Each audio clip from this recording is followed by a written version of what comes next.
So again, I really want to thank everybody for joining the XDay conference.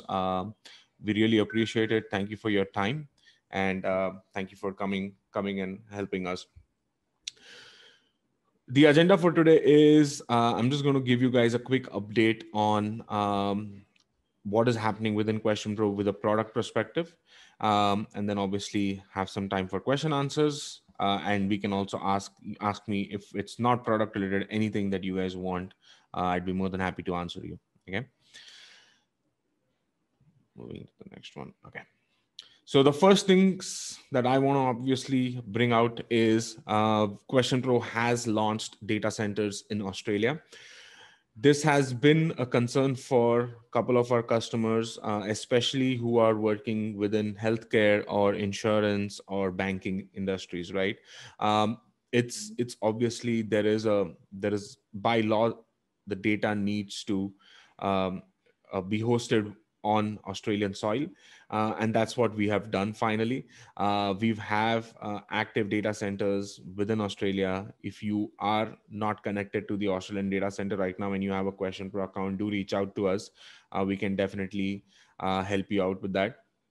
And generally, moving forward, you will have the option. Anybody new who comes on board within Question Pro will have the option of selecting their data center. We have data centers that are spread across multiple continents. We have a data center now in Australia. We have one in the Middle East, one in Europe, one in the States, and one in Canada. So it's really up to you or your organization to decide where they really want the data hosted. And Australia is now an option. So um, moving on for Question Pro specifically, and we've obviously covered research, we have covered customer experience, we have covered the audience part of it, communities and everything, right? So I wanted to shed some light on our core business, which is surveys. And when you say surveys, it means you could be doing a survey for customers, it could be customer insight, um, it could be anything, right? And generally, right now, for Q3, we've been working on multilingual email templates, um, custom validation messages, I'll get more into it, and user roles and permissions. And for Q4, we have review and collaboration coming in play. We have the text highlighter question coming in, and we have multiple report views, right? So we'll get more into this down the line. So first things first. Okay. Just a second. Okay, sorry. So multilingual email templates. Now, when you are creating email templates, earlier we just had the option of creating or writing the template in the language that you desire, right? Now you can actually save your email templates. So for example, if you have 3 email templates going out, English, Chinese, and German, you can have those 3 saved. And while you are launching the survey, you can simply from the drop down, select the email template that you want out there, right? Or you want to distribute it to. At the same time, we also have an auto translate functionality. So for example, if you've written up the content in English, you can have it auto translated. We use the Google API for it. So it's extremely simple to do, and it's fast and quick. You can simply click on auto translate and it will translate the message in the language desired or selected by you. And you should have that ready to save as a specific language template. And then you can obviously create workflows. For example, you can have the language for the respondent selected in the list itself, right? So like you have your first name, last name that are associated with the email address. You can have the language that uploaded with the email address for the respondent, so that when the email invitations are sent out, automatically the correct language is selected for that respondent. For example, if you see on the screenshots here, Eric, when he gets the email invitation, he's automatically going to get the English version versus Mike, who's going to get the German version, and Andres, who's going to get the Spanish version. And that is purely because the language has been defined when the email addresses or the data was uploaded into the email list. And after that, pretty much the workflow is automated, right? So reiterating on that, once you have the language uploaded along with the email address, you can create these workflows so that automatic email invitations in the correct languages can be sent out. Custom validation messages. This is a feature that is going to help or let you replace validation messages or system validation messages, if you may, right? So for example, as you see on the screenshot, please select an answer is the default message that our system kind of puts out there if the question is validated and required to answer. You can change this to anything that you want. So make sure that you select an answer. If that's what you want the validation to be, you can definitely go that route. And the other things that you really need to know is, as an organization, for example, you are 5 to 10 members using Question Pro, you can have an organization-wide library which has all these custom messages saved in them, and you can just go and select them, right? And at the same time, they are multilingual. So for example, if you are running a survey in, like we saw the workflow just prior to the screenshot, wherein Mike is getting the survey in German and Andres is getting the survey in Spanish and Eric is getting the survey in English, right? So the validation messages for these 3 respondents is also going to be different because that is also automated and we have all those validation messages already set up into the system, and you can go and edit them and change them also if you want, right? So extremely powerful when it comes to user experience, and it is highly recommended when you're running multilingual surveys for sure. Moving to user role management, this is a funny snippet of Dilbert, and I find this funny because it's clearly how they have defined roles, and you'll see what we mean once we jump into this. So right now, originally when the user roles that we have is we have a super admin. And right now we only have survey creators and dashboards, right? So what we are taking this to the next level is we are going to have different roles. For example, the super admin will have access to pretty much everything, right? They can set up accounts, they can set up the roles, they have access to analytics, they have access to integrations. And then every team usually, let's say you want to set up Salesforce, you want to do some API integration. The team is going to have access to, the integration team will only have access to the integrations part of it and not role management or not analytics, right? So the reason behind this is obviously we don't want people to go in and change or play with live surveys, right? So it's very important to define what your objective is and what are you going to be doing when you log in into your Question Pro account, okay? And the same goes with the data analyst. You don't want a data analyst accessing integrations anyway, right? They will have access to role management. They will have access to integrations. They will not have access to role management integrations. They will only have access to analytics. Okay, so it's as simple as that.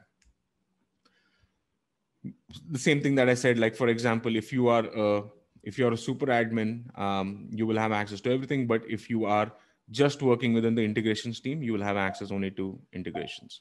Okay. And we just covered this one too. Now in development for Q4, we have the review and collaboration mode. Basically, the way we vision this is we have multiple people working on a survey many a times. We have a research team of 5 people kind of working and taking this on, creating surveys, etc. Right? So right now, the way it works is you can invite people to collaborate and create a survey or set up the logic or basically work as a team, right? The same way like Google Documents and all these collaboration tools work. You will have the option to review a change that has been made by somebody. You'll have the option to follow up on a particular question or a particular change that somebody has made. And you'll obviously be able to see the whole system or the whole survey and what changes are being made by other people. Okay.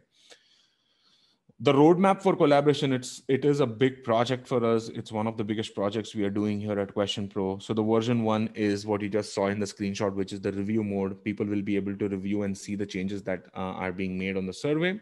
Then we are going to go into draft and publish, where every survey will be in a draft mode, and then you have to publish it. You'll have change logs coming in. You'll have versioning. For example, you want to look at a version that was 3 days prior than the version of the survey that you're looking today, right? So that is going to be possible. So a lot of things happening on the collaboration front. It's probably a 2 or 3 quarter exercise because it's the complexity of it and the scope of the project is immense, right? But do stay tuned for collaboration. A lot of things happening there. The next is the text highlighter question. This is obviously in beta. We are launching this in this quarter, but it's a very good research-based question wherein respondents can actually highlight a text within their screen and kind of give feedback based on that selection, right? It's completely customizable. You get a heat map report of the same, and you get better analysis when you want to when you want to do analysis based on text, right? For images, we already have the heat map. We never had something for text, and this is a great use case of it. For example, we have customers that are printing out the content or what goes on a label of a product, right? Obviously, for the image of it, you can have the heat map, but when it comes to the text of the label, this is a functionality, or this is the use case for where you can use a text highlighter question. Multiple report views. So this is also something that's coming up. This is you will be able to create a dashboard within your Question Pro reporting system or reporting section, right? You can simply click on new report and create a report specifically that you want to see, right? You can add widgets, or you can add certain reports that you want, or certain data points within that report where you don't want to get overwhelmed by all the other reports that are out there. So this is a new function that's coming in wherein you'll be able to create multiple of these reports. So let's say you have a three-dimensional research happening, and you can obviously have one report that only gives you statistics on price. You can have another report that gives you an analysis about the demand, and then you can have another report that gives you the participation rate, right? So you can simply go into each of these reports and understand how they're performing, rather than just looking at it at a aggregate level. It's the focus is better, and it's way easier to understand the data also, right, by isolating the reports. The same thing goes, you'll be able to obviously, this is how you set it up. You can create the report. When you create it, on the left-hand side, you'll be seeing the report pop up. Then you can change the look and feel of the report itself, the color or the designs that you want for the report that go with your company themes. And that is how easy it is to create and set up. So these are obviously the important updates for Q3 and Q4. And also the Australian data centers that I wanted to bring to everybody's attention. And that's all the update I have from my side. And personally, I also wanted to thank everybody for joining this event and making it a success, obviously. If you guys have any questions, you can reach out to me. I'll be sending a personal email to everybody who has attended anyway. Any feedback that you have for us, or any kind of, if you want to brainstorm about anything, or you want any help in research, please do reach out to us, and we'll be more than happy to help you out. I think we have Naomi online now, so I'm going to hand it over to her, and she can obviously take on the next session. Partha, do we have Naomi? Yeah, we do. But we also have a question from Shelly. Beautiful. So if you could answer that. Let me look at the question. Okay. Historically, I have created and delivered a 90-minute survey, which was delivered in English and Dutch. Back then, I didn't have access to automatic multilinguality. I individually create questions in both English and Dutch using Google Translate. Unfortunately, when the survey was taken by Dutch-speaking individual, the questions lost their intent because the cultural writing patterns are missing. How does one multilingual? Perfect. So I think I understand. So Shelly, that's a great question. Generally, the way I recommend you do this is you obviously run the Google Translate, but I think you also need somebody to revalidate the translation, right? Purely because in many languages, tense changes the meaning, or we've all seen funny Google translations happen, right? When there is the context sometimes could be lost, right? Active passive become an issue. So the Google Analytics is here to help you out and reduce your work. So the way we recommend doing this is you Google Translate it first, and then you read the data, right? So then that way you only have to fix pieces of the data where the tense is missing or the context is incorrect, right? Apart from that, everything else will be already Google translated, and it should be much faster than the way, instead of writing the entire survey in Dutch, you can just Google Translate and then fix the tense or fix a couple of the statements that were that Google API could not get the context to, right? So hope that answers your question.